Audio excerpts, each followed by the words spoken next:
Hi hello నమస్తే welcome to holistic Telugu channel. ఎలా ఉన్నారు? అందరూ బాగున్నారా?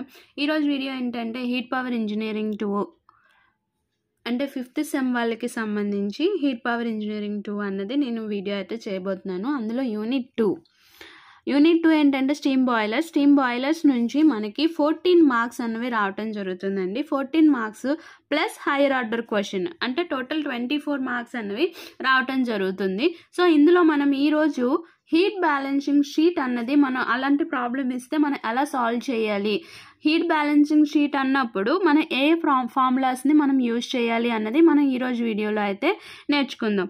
వీడియో స్టార్ట్ చేసే ముందు నాది ఒక చిన్న రిక్వెస్ట్ అండి.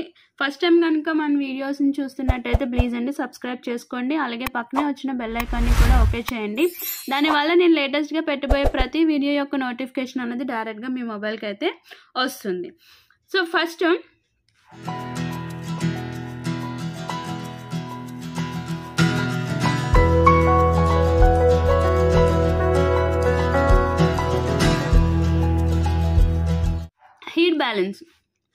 హీట్ బ్యాలెన్సింగ్ షీట్ అంటే హీట్ బ్యాలెన్సింగ్ అన్నప్పుడు మనం ఫస్ట్ యూజ్ చేసే ఫార్ములా ఏంటంటే గివెన్ డేటా అనేది రాసిన తర్వాత heat supplied in fuel, okay, MF into CV, okay, అంటే ఫ్యూయల్ యొక్క mass and calorific value of the fuel. Next సెకండ్ది heat utilized by the feed water to form steam, second step. So MH2 minus HF1, heat loss through the exhaust gases mgCp into Tg minus Tr, okay, అంటే exhaust gas temperatures నుంచి మనం తీసుకుంటున్నాం కాబట్టి ఈ formula అన్నది use చేయాలి. Heat loss due to unburnt fuels, next step MUF into calorific value. Heat loss to moisture వచ్చేసరికి M1H-2 minus H-F, okay.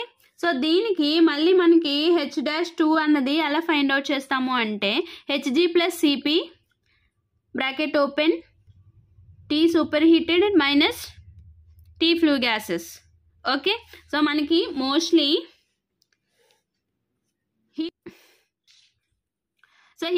Heat loss to moisture బేసిక్గా ఈ ఫార్ములానే యూజ్ చేస్తామండి, ఓకేనా. నేను ఈ బాక్స్లో పెడుతున్నాను కదా, ఈ ఫార్ములానే యూజ్ చేస్తారు. అంటే ఇక్కడ బేసిక్ ఫార్ములా ఇది. దీనికి ఏంటంటే మనకి H-2 అనేది Hg plus Cp T super heated minus Tg కదా. సో ఇక్కడ నుంచి మనకి ఈ ఫార్ములాలోనే వేశారనమాట. అంటే ఫస్ట్ ఫార్ములాలో సబ్జెక్ట్ చేస్తే మనకి ఇది వస్తుంది. సో డైరెక్ట్గా మనకి హీట్ లాస్ టు మాయిశ్చర్ అంటే మనకి ఈ ఫార్ములాని యూజ్ చేసుకోవచ్చు.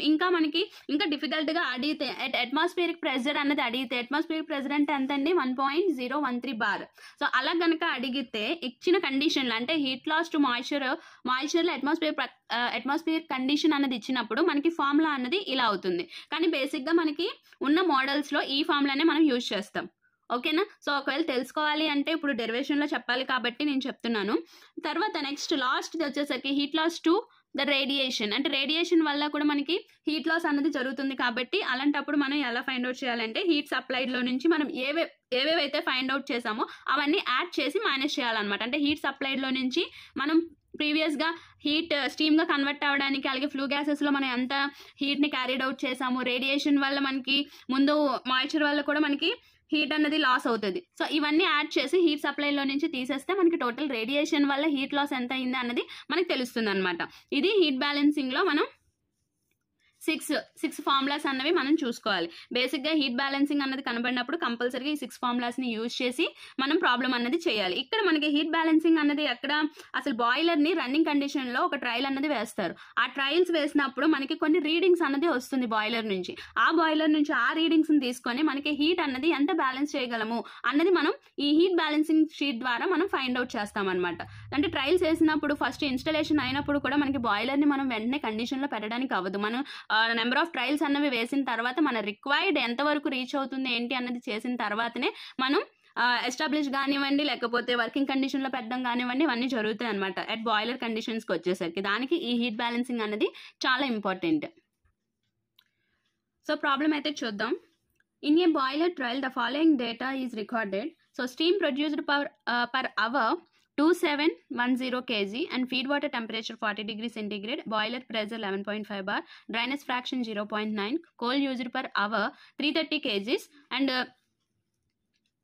calorific value for coal 29120 kilojoules per kg, mass of flue gases 10 kg per kg of coal, and specific heat of flue gases 1.05 kilojoules per kg Kelvin, and temperature of flue gases 350 degree centigrade, boiler room temperature 30 degree centigrade. So ఇలా వాళ్ళు వేసిన trials అన్ని మనకి ఇచ్చారనమాట. అంటే total boiler capacity to steam produced ఎంతంటే అవర్కి ఎంత produce చేస్తుంది స్టీమ్ అన్నది 2710 kgs. సో ఎంత ఫీడ్ వాటర్ టెంపరేచర్ బాయిలర్ లోపలికి అంటే ఇన్ టెంపరేచర్ ఎంత అవుతుంది 40 degree centigrade, ఎంత బాయిలర్ ప్రెషర్ 11.5. సో ఇక్కడ ఈ ప్రాబ్లం చేసేటప్పుడు మనకి స్టీమ్ టేబుల్స్ అన్నవి కూడా మనకి చూడటం రావాలండి కంపల్సరీగా. ఆల్రెడీ ఫస్ట్ యూనిట్లో ప్రాబ్లమ్స్ కనుక చేసినట్టయితే స్టీమ్ టేబుల్ని ఎలా చూడాలి అన్నది మీరు నేర్చుకునే ఉంటారు. ఓకే, ఇచ్చిన డేటా ప్రకారం equivalent evaporation from and at 100 degree centigrade దగ్గర మనం equivalent of evaporation find out చేయాలి. అలాగే హీట్ బ్యాలెన్సింగ్ షీట్ అన్నది కూడా మనం డ్రా చేయాలి. ఓకే, నేను ఇక్కడ ఏంటంటే నేను మళ్ళీ గివెన్ డేటాని రాయట్లేదండి, ఇచ్చిన డేటాని ఇంత నేను రాశాను కాబట్టి మీరేంటంటే గివెన్ డేటాని హెడ్డింగ్ పెట్టి ఇచ్చిన డేటాని మళ్ళీ రిపీట్గా రాయండి. ఓకేనా? సో ఇప్పుడు నేను డైరెక్ట్గా సొల్యూషన్ అనేది చేసేస్తున్నాను. ఓకే, మీకు ఒక డౌట్ అయితే రావచ్చు, ఇప్పుడు ఇంత డేటా ఇచ్చారు కదా ఎగ్జామ్స్లో స్టీమ్ టేబుల్స్ని ప్రొవైడ్ చేస్తారా అంటే చేస్తారండి ఎగ్జామ్స్లో. ఓకేనా? ఫైనల్ ఎగ్జామ్స్లో స్టీమ్ టేబుల్ని కాలేజ్ వాళ్ళు ప్రొవైడ్ చేయడమైనా జరుగుతుంది. లేదు మీరు ఇన్విజిలేటర్ని అడిగితే ఒకవేళ ఇవ్వకపోతే మ్యాక్సిమం క్వశ్చన్లో ఎస్యూమన్ అని చెప్పేసి ఇచ్చేస్తాడు. లేదు ఇవ్వలేదు అనుకుంటే మీకు ఈ ప్రాబ్లం కనుక వచ్చినట్టయితే మొత్తం క్వశ్చన్ పేపర్లో చెక్ చేయండి ఒకసారి. ఓకే, ఎగ్జామ్ స్టార్ట్ అయినా ఒక హాఫ్ అన్ అవర్ లేదంటే 20 minutes వరకు వెయిట్ చేయండి. వాళ్ళకి ఒక ఇన్స్ట్రక్షన్స్ అనేవి వస్తాయి, స్టీమ్ బుక్ పాస్ చేయాలా వద్దా అన్నది. సో ఆ ఇన్స్ట్రక్షన్స్ వచ్చిన తర్వాత వాళ్ళు ప్రొవైడ్ చేస్తారు మొత్తం డేటా ఏంటి మీకు కావాలి అన్నది, స్టీమ్ టేబుల్స్ అనేవి మీకు ప్రొవైడ్ చేస్తారు. అంటే పర్టికులర్గా అవే ప్రొవైడ్ చేయాలంటే ఏ వాల్యూస్ అయితే మీకు రిక్వైర్డ్ ఉన్నాయో ఆ వాల్యూస్ని ప్రొవైడ్ చేయాలా లేదా బుక్ని ప్రొవైడ్ చేయాలా అన్నది వాళ్ళకి ఇన్స్ట్రక్షన్స్ అనేవి వచ్చేంత వరకు వెయిట్ చేయండి. ఇంకా మీకు ఏ ఇన్స్ట్రక్షన్స్ చెప్పకపోతే ఇన్విజిలేటర్కి మీరు క్వశ్చన్ చేస్తే ఆ డేటా అనేది ప్రొవైడ్ చేస్తారు. ప్రతి వాల్యూని గుర్తుపెట్టుకోని అవసరం లేదు, స్టీమ్ టేబుల్స్ని చూడటం వస్తే సరిపోతుంది. ఓకేనా? సో ఫస్ట్ మనం చేయాల్సింది ఏంటంటే సొల్యూషన్లో first mass of steam generated, ఎంత స్టీమ్ అనేది జనరేట్ అవుతుంది పర్ కేజీ ఆఫ్ కోల్కి అన్నది మనం ఫస్ట్ ఫైండ్ అవుట్ చేయాలి. అంటే స్మాల్ m అనేది ఫైండ్ అవుట్ చేయాలి. ఎంత మనకి స్టీమ్ అనేది వస్తుంది ప్రొడ్యూస్ అవుతుంది 2710 divided by kg of coal ఎంత ఇచ్చాడు మనకి 330 ఇచ్చాడు. Okay, 2710 divided by 330. సో నాకు ఎంత వచ్చిందండి 8.212 kg పర్ ఎంతండి KG of coal. Okay, so దీని తర్వాత మనకి టెంపరేచర్ ప్రెజర్ ఎంత ఇచ్చారండి boiler pressure. So boiler pressure మనకి 11.5 bar అన్నది ఇచ్చారు. ఓకే, ఇప్పుడు స్టీమ్ టేబుల్స్లో ఇవి స్టీమ్ టేబుల్స్ అండి. స్టీమ్ టేబుల్స్లో మనకి ప్రెజర్ టేబుల్ అనేది చూసుకోవాలి.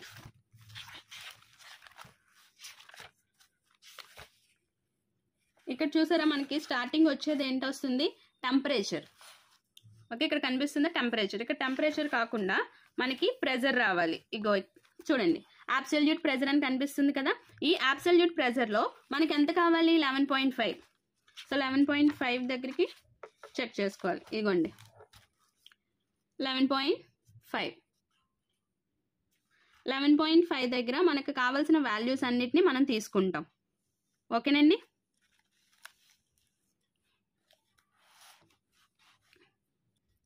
మీకు కనిపిస్తుంది ఇప్పుడు 11.5 దగ్గర మనం వాల్యూ ఆఫ్ హెచ్ఎఫ్ అనేది తీసుకోవాలి. ఓకేనా? So HF 11.5 789.9. Okay, next L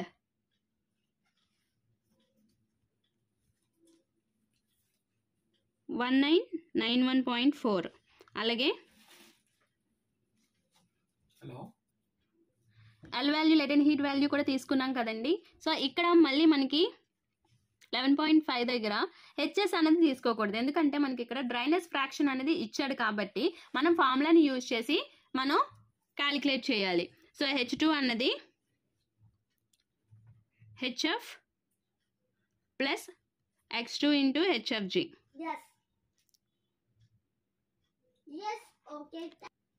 so ఫార్ములాలో హెచ్ఎఫ్జి ఉన్నా కూడా ఎల్ అన్న హెచ్ఎఫ్జి అనండి. ఓకేనా? సో హెచ్ఎఫ్ అంటే మనకి ఆల్రెడీ 789.9 ప్లస్ డ్రైనెస్ ఫ్రాక్షన్ ఎంత ఇచ్చాడు 0.9, హెచ్ఎఫ్జి ఎంత అండి 1991.4. సో ఇప్పుడు మనం దాన్ని క్యాలిక్యులేట్ చేయాలి. 789.9 plus 0.9 bracket open 1991.4. So calculate చేస్తే మనకి ఎంత వచ్చిందండి H2 2582.16 kilo joules per KG. ఓకేనా. సో ఇలాగ మనకి డ్రైనెస్ ఫ్రాక్షన్ ఇచ్చినప్పుడు ఇలా చేయాలి. ఓకే. ఇక్కడ మనకి 11.5 బార్తో పాటు ఇక్కడ ఫీడ్ వాటర్ టెంపరేచర్ అనేది ఎంత ఇచ్చాడండి 40 డిగ్రీ సెంటిగ్రేడ్ అనేది ఇచ్చాడు. సో ఈ 40 డిగ్రీ సెంటిగ్రేడ్ దగ్గర కూడా మనం ఏం తీసుకోవాలి, ప్రెజర్ అనేది తీసుకోవాలి. ఓకేనా. ముందు చూపించాను కదా.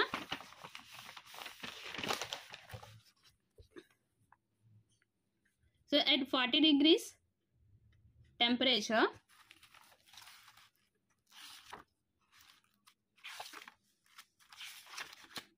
దాంట్లో తీసుకోవాలి.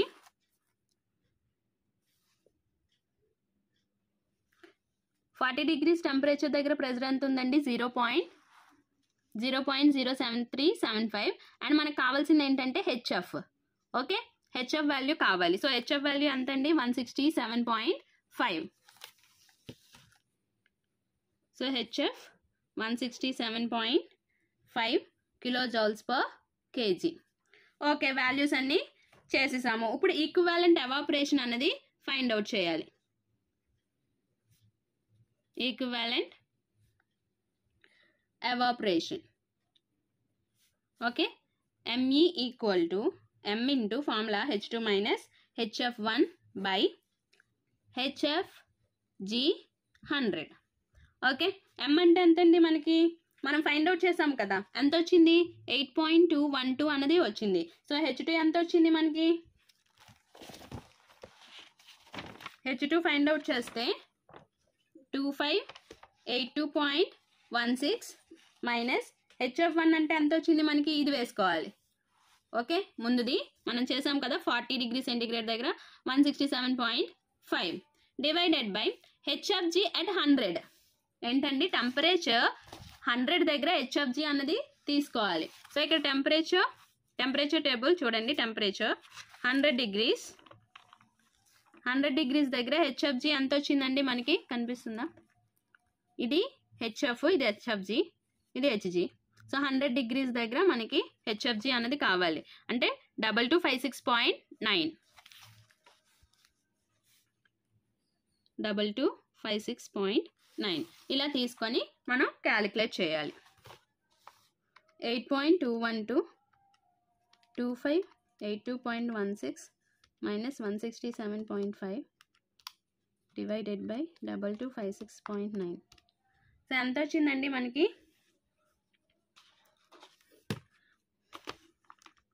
8.786 అన్నది వాల్యూ అనేది వచ్చింది. So 786 kg per kg of coal. ఇదే కదా ఈక్వివాలెంట్ ఎవాపరేషన్. కానీ మనకి ఇప్పుడు ఏంటి ఫైండ్ అవుట్ చేయాలి, హీట్ బ్యాలెన్సింగ్ కూడా ఫైండ్ అవుట్ చేయాలి. కాబట్టి నెక్స్ట్ ఫార్ములా ఏంటండి, నెక్స్ట్ ఫార్ములా ఏంటి, heat supplied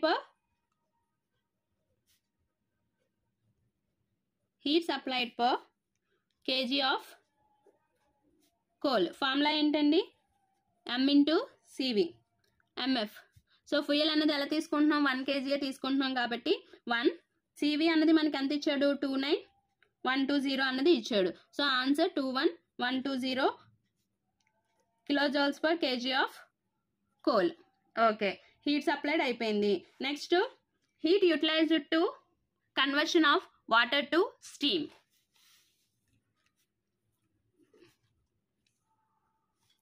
heat utilized to form steam, అంటే స్టీమ్గా ఫామ్ అవడానికి ఎంత హీట్ మనం యూటిలైజ్ చేసుకున్నాము. So M into H2 minus HF1. So M అంటే మనకి ముందు ఫైండ్ అవుట్ చేసింది ఎంత వచ్చిందండి 8.212, H2 అంటే 2582.16, HF1 అంటే 167.5 అంతే. సో మనకి ముందే కదా క్యాలిక్యులేట్ చేసాం కదా, ఇదే కదా. ఈ ఫార్ములానే m × H2 - HF1 దాన్ని నేను ముందే క్యాలిక్యులేట్ చేశాను. సో H2 - HF1 కాబట్టి మనకి డివైడెడ్ బై అనేది ఉండదు. ఓకే, డివైడెడ్ బై ఉంటే అది ఈక్వివాలెంట్ ఎవాపరేషన్ అవుతుంది. డివైడెడ్ బై లేకపోతే heat utilized to form the steam అన్నది అవుతుంది. సో దీనికి నేను ఆల్రెడీ ఫైండ్ అవుట్ చేస్తాను కాబట్టి ఎంత వచ్చిందండి, 19,829.18792 అన్నది వచ్చింది answer. Units kilojoules per kg of coal. Okay, next flue gases అంటే heat carried away from the flue gases.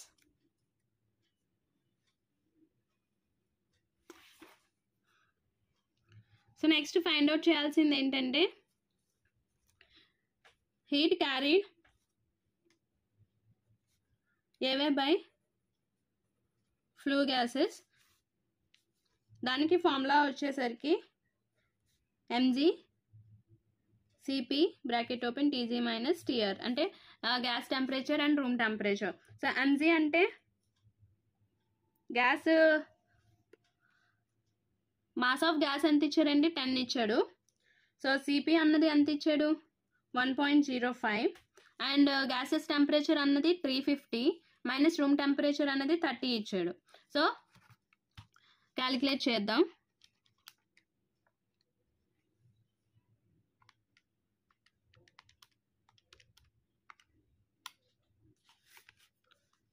Double 360 kilojoules per kg of coal. So ఇలా వస్తుంది. ఇలా వచ్చిన తర్వాత మనకి హీట్ లాస్ట్ బై రేడియేషన్ కూడా మనం ఫైండ్ అవుట్ చేయాలి. ఫిఫ్త్ది ఓకే ఏంటండి, heat last by radiation. So radiation అన్న ఫార్ములా చెప్పినప్పుడు ఏమని చెప్పాను, హీట్ సప్లైడ్ మనం ఎంతైతే చేసామో అది మైనస్ ఏవేవైతే ఫైండ్ అవుట్ చేసాం. ఏంటి ఫైండ్ అవుట్ చేసాము, హీట్ అన్నది అంటే స్టీమ్గా కన్వర్ట్ అవ్వడానికి ఎంత హీట్ యూజ్ చేసాము, అలాగే హీట్ క్యారీడ్ ఫ్లూ గ్యాసెస్ ఇవే కదా మనం ఫైండ్ అవుట్ చేసింది. సో అవే మనం చూస్తాం అనమాట. హీట్ సప్లైడ్ ఎంత వచ్చింది మనకి, 29120 minus bracket open heat supplied ఎంత వచ్చిందండి మనకి, హీట్ స్టీమ్ది 19,829.18792 plus heat carried flue gases అంటే 3360. సో క్యాలిక్యులేట్ చేద్దాం. 29120 minus bracket open 19,829.18792 plus 3360 bracket close. మనకి ఎంత వచ్చిందండి,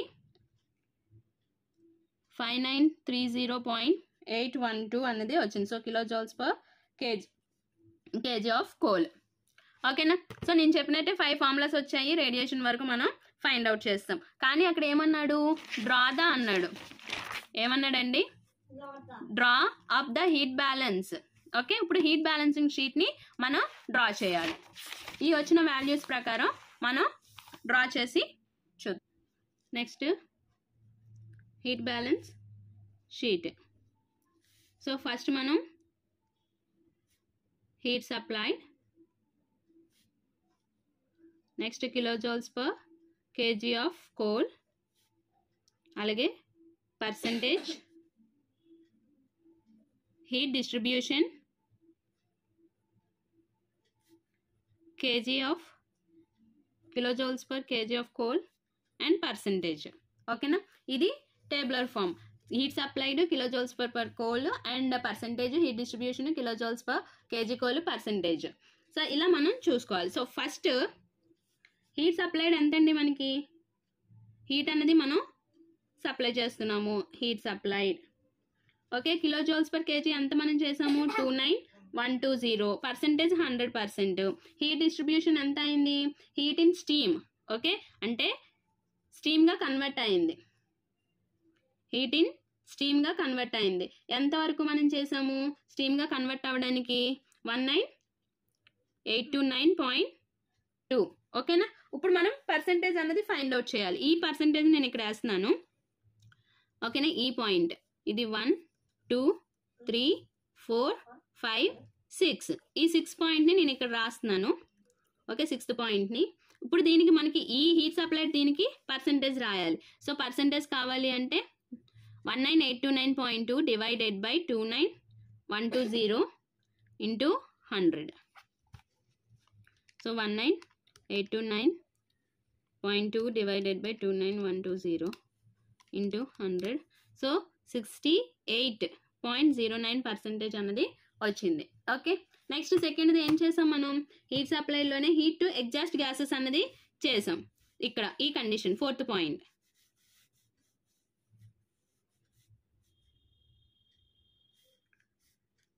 fourth point heat to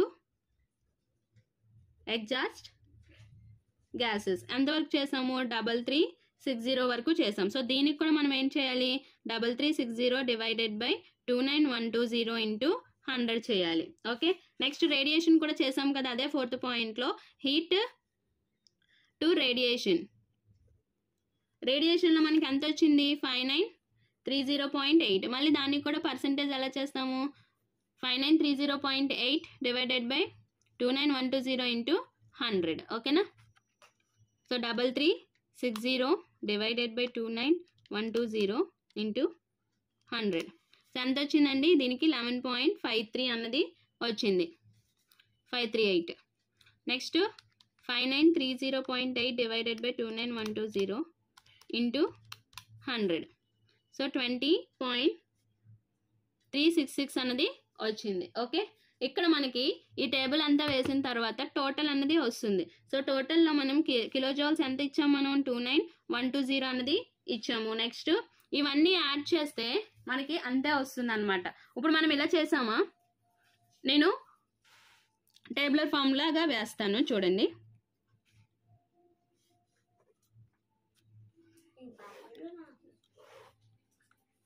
okay, heat supply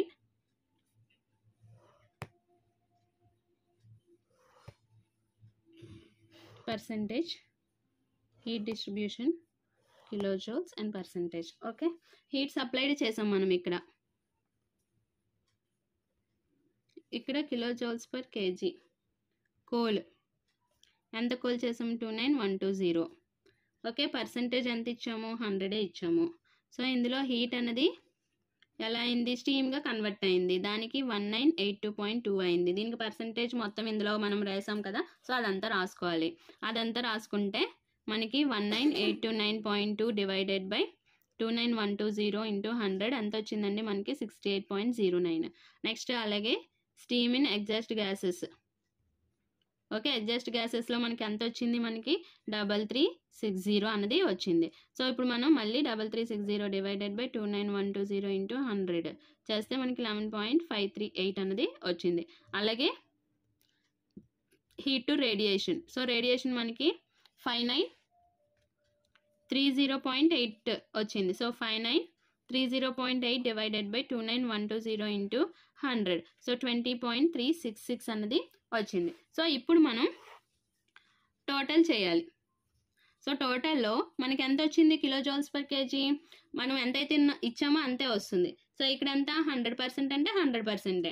ఇక్కడికి వచ్చేసరికి ఇవన్నీ యాడ్ చేయాలి. యాడ్ చేద్దాం. 1982.2 ప్లస్ 3360 ప్లస్ 5930.8.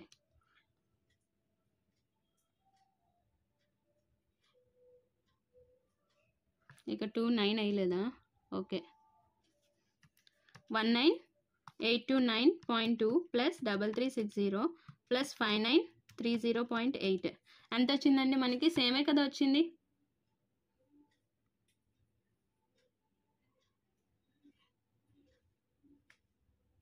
ఇక్కడ పాయింట్ డిఫరెన్స్ అన్నది వచ్చింది కదండి. సో అందుకని మనకి ఇక్కడ పాయింట్లు నేను ఇక్కడ చాలా ఎక్కువ తీసుకున్నాను, చూసారా, 19,829.187.187.92 అన్నది. సో ఇక్కడ కూడా వచ్చేసరికి 15930.812 అన్నది తీసుకున్నాను. సో ఇవి నాకు చేస్తే ఇవి యాడ్ చేస్తే 1 2 3 ఈ 3 యాడ్ చేస్తే నాకు 29,119 అన్నది వచ్చింది. సో 9.99 కాబట్టి ఎంత వచ్చినట్టండి, సేమ్ ఇక్కడ కూడా 29120 వచ్చినట్టే. ఓకేనా. సో ఇప్పుడు ఈ పర్సంటేజ్లు చేద్దాం. 68.09 ప్లస్ 11.538 ప్లస్ 20.366. సో 99.99 అంటే మనకి 100%. ఎందుకంటే ఇక్కడ నేను ఫుల్ ఫ్లెడ్జ్డ్గా వేసుకోలేదు. సో అలా వేసుకుంటే మనకి ఇక్కడ 100 అన్నది వస్తుంది. సో ఇలా మనం చెక్ చేసుకోవాలన్నమాట షీట్ని. ఓకేనండి, ఇది ఈ వీడియో కనుక నచ్చినట్టయితే లైక్ చేయండి, అలాగే షేర్ చేయండి. ఫస్ట్ టైం కనుక చూస్తున్నట్టయితే ప్లీజ్ అండి సబ్స్క్రైబ్ చేసుకోండి, అలాగే పక్కన వచ్చిన బెల్ ఐకాన్ని కూడా ఓకే చేయండి. దీనివల్ల నేను లేటెస్ట్గా పెట్టబోయే ప్రతి వీడియో యొక్క నోటిఫికేషన్ అనేది డైరెక్ట్గా మీ మొబైల్కి అయితే వచ్చేస్తుంది. ఇంకా ఈ వీడియో కనుక ఇంకా బాగా నచ్చినట్టయితే ఇంకా నాకు ఇంకా సపోర్ట్ చేయాలి అనుకుంటే మీరు సూపర్ థ్యాంక్స్ని కూడా యూజ్ చేయొచ్చండి. So thank you for watching.